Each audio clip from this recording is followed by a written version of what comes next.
Good evening. Very good evening to all of my viewers of my YouTube channel. Now, I have been meaning to uh, supplement the queer theory lecture with uh, with my theoretical assessment about feminism, because feminism needs queer theory to be complemented with, and queer theory needs feminism to be supplemented by. Uh,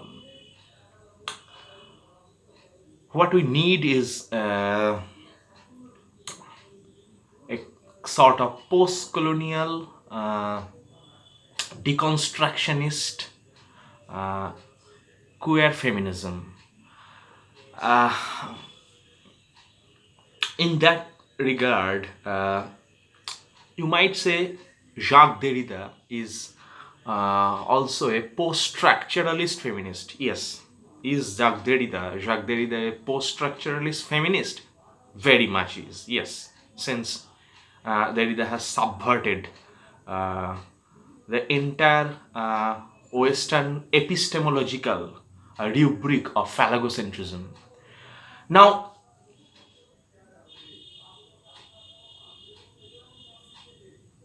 I am slightly worried about about where feminism is heading, and excuse me, and where feminism would head um, without the help of queer studies. I am worried because where feminism is heading, particularly if feminism doesn't take queer theory, queer studies into its rubric of theoretical parlance. Now,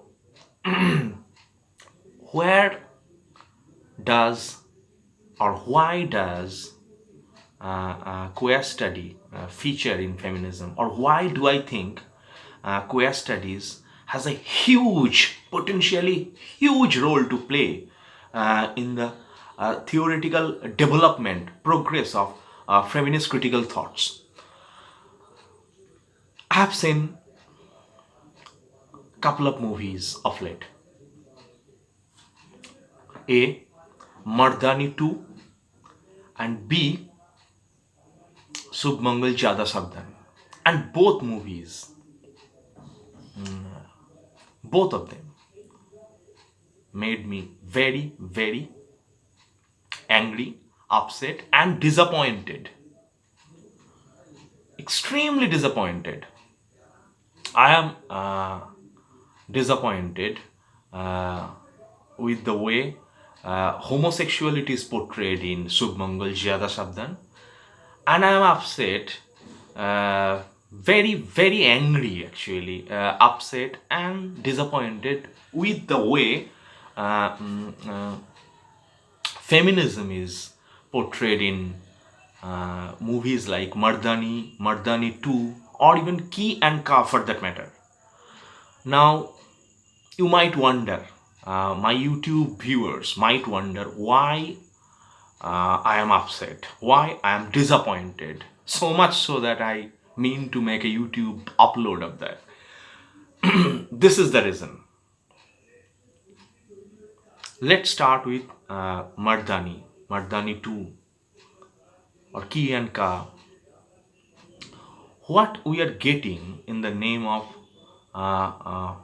feminism, or our fight against patriarchy, as it were, is another version of patriarchy.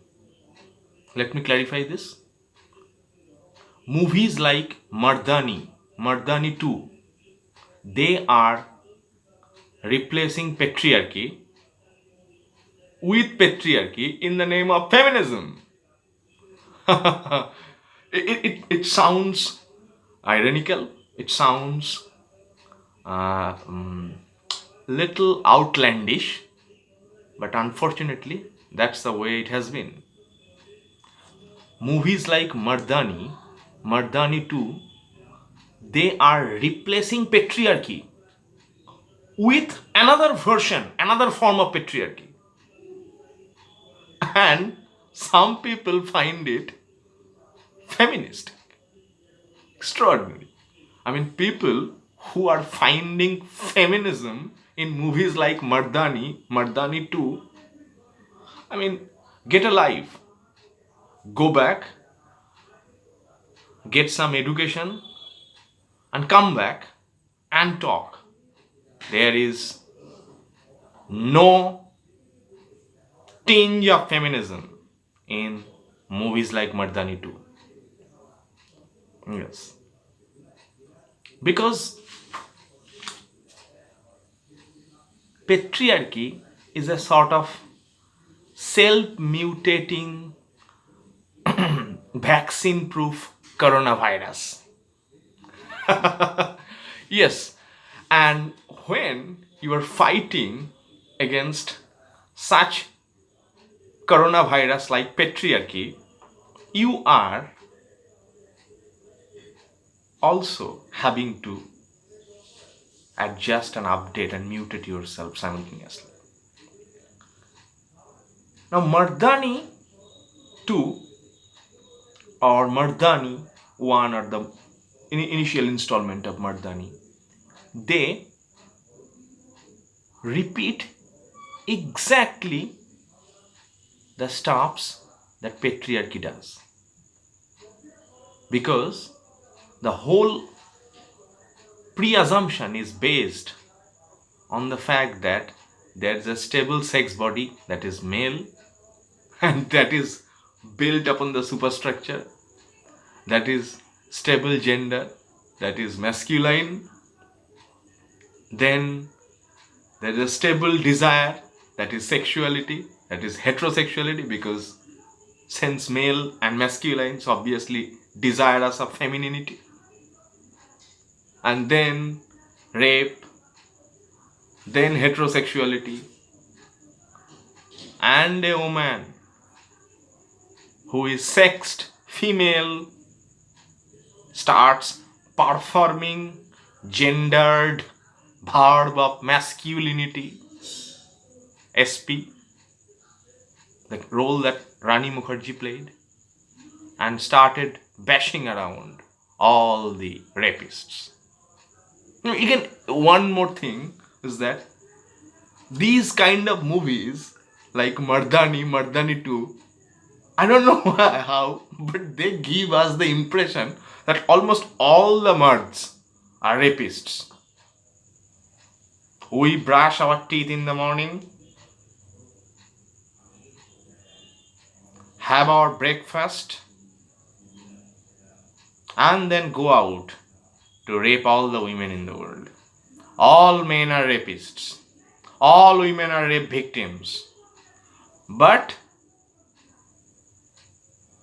there are men, I repeat, there are men who are not hegemonic.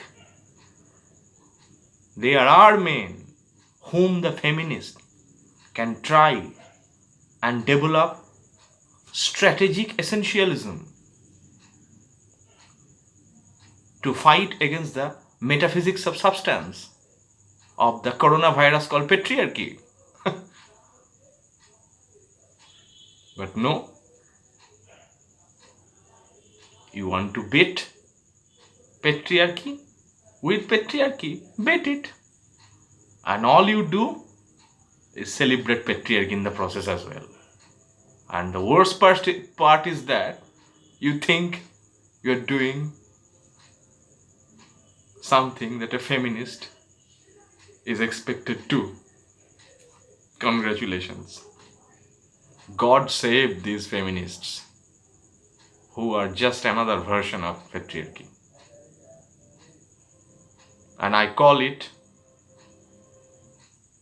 instead of feminism, I call it feminazi or toxic femininity. If there is a toxic masculinity propounded by movies like Arjun Reddy or that Shahid Kapoor movie. I don't remember the name.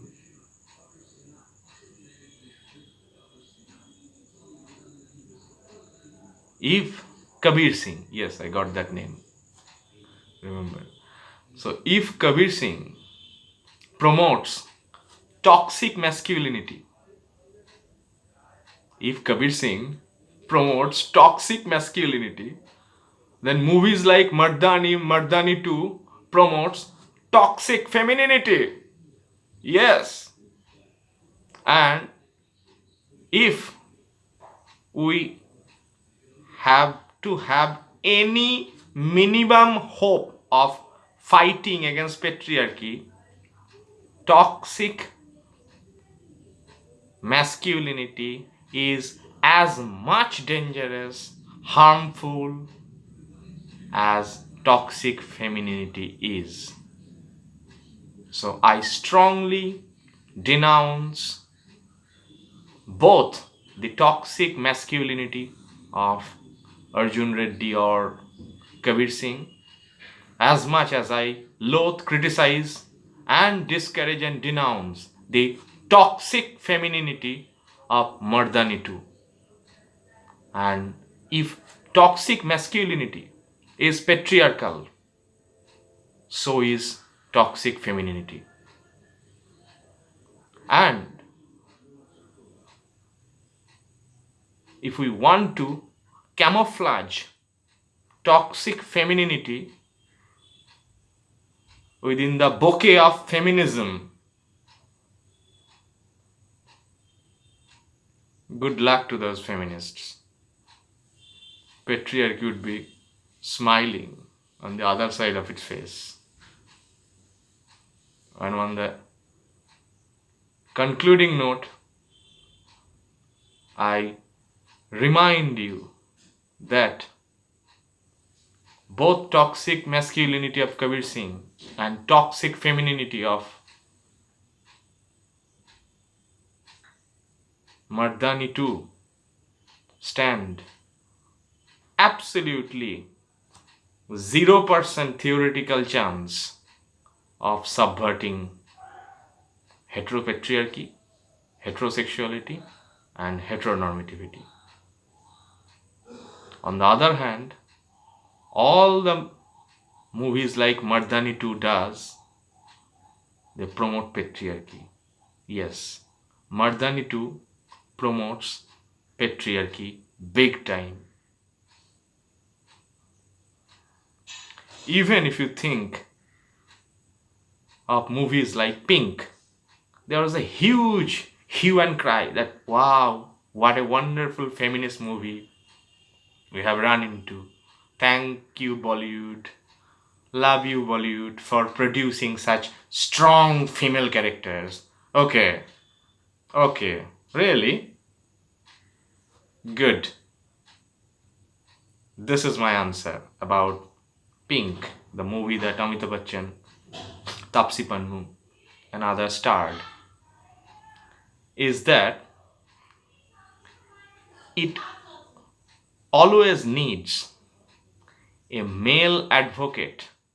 It always needs a male lawyer to protect female victims. So movie like Pink, what does the movie like Pink do? Movie like Pink creates a Bollywood discourse through popular culture that women cannot be saved, salvaged and protected unless women are taken care of by a male superstar lawyer. So if you think that Pink is a feminist movie, think again. With this lot, I'm leaving you again. Happy feminism, and let's fight coronavirus called patriarchy together. Stay home, stay safe, and stay feminist. Thank you.